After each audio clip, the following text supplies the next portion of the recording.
आज exciting match है बारबाटी रे आपण पूरा मैच देखले बसी देखले केमती अनुभव रहिला आज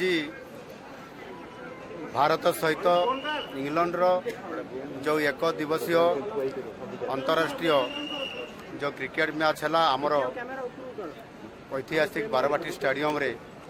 मु निश्चित भाव में दुई टीम को अभिनंदन और शुभेच्छा जनाऊँगी एवं आज भारत पाई गोटे बहुत बड़ ये बारबाटी स्टेडियम अपेक्षा करी रही गोटे बहुत बड़ विजय देवाई आज निश्चित भाव में भारत बा इंडिया विजयी होती एवं से बहुत खुशी एवं मुझे रोहित शर्मा सहित मिसिली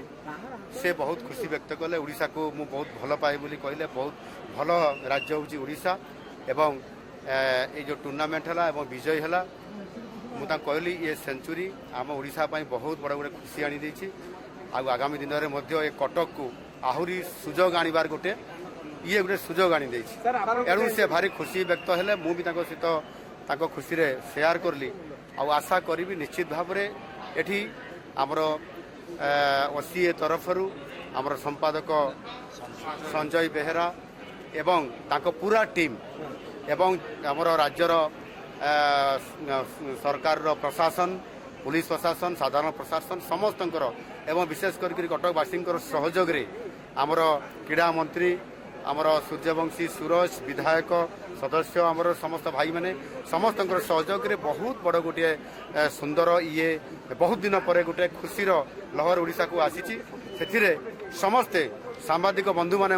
आरंभ शेष पर्यंत रहीकि खेल को जो भाव में आज रोमांचकर कराइबारे बड़ा भूमिका नहीं मुझे समस्त को धन्यवाद मु तो पूरा आरंभ शेष पर्यंत एवं एथिरे साधारणतः भाव में मुझे जड़े क्रिकेट प्लेयर एवं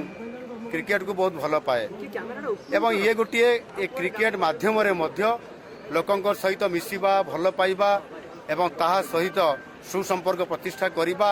सौहार्द वातावरण भितर एकता तैयारी करबा ओडिशा को आगु को नेबा ये समस्त कथा क्रिकेट भितर अच्छी तेणुक निश्चित भाव में आम समस्ते आज गोटे भव्य क्रिकेट मैच आज आम समस्ते करइले खाली देखिले नुह करइले सेटा आम ये कटक बारबाटी स्टेडियम पाई ओडिशा पाई बहुत बड़ गर्व एवं गौरवर कथा धन्यवाद।